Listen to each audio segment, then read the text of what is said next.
So note that what this statement says is not just that the individual terms a sub k have to go to 0 as k grows without bound, although of course we do have to have that. If I found that individual terms ak did not go to 0 as k grew without bound, then the series can't possibly satisfy this requirement. And that, of course, gives us the test for divergence. The test for divergence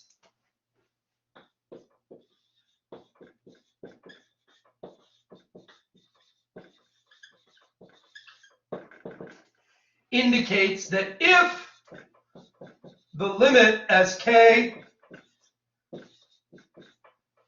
tends to infinity of ak is not 0,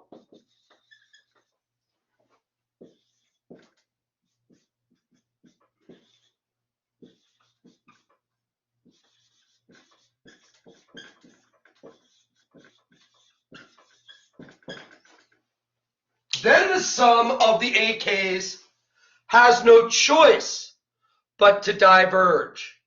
And that's because it's not possible for us to satisfy this requirement. I could just do P equals 1. And if this limit is not 0, then I can find in epsilon that this is going to be greater than for some capital N, no matter how large. All right, so that gives us the test for divergence.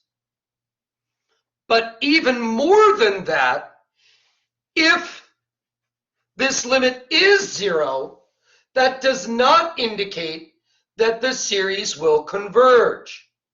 And that's because I not only need each individual term to go to 0, I need the sum of an arbitrary number of them past a certain point to go to 0. And that is the problem that the harmonic series illustrates. As we saw on Tuesday, for the harmonic series, if I add up enough of them, no matter how far down the list, I can get something that exceeds 1/2.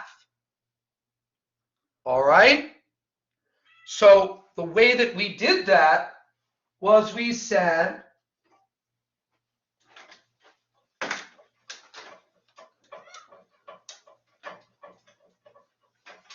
one over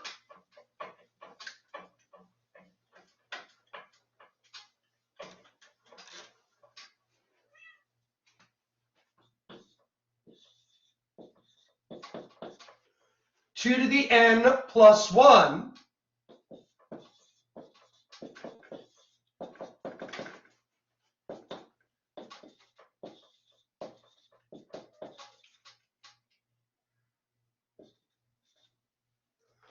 all right, plus dot, dot, dot, all the way up to 1 over 2 to the n plus 2 to the n. So we have 2 to the n terms here. Each of them is greater than, or at best equal to, 1 over 2 to the n plus 2 to the n. So this is greater than, we've got 2 to the n terms, each is larger than 1 over 2 to the n plus 2 to the n. And this gives 1/2. So for that reason, it's not possible for this to be less than epsilon for any given epsilon greater than 0.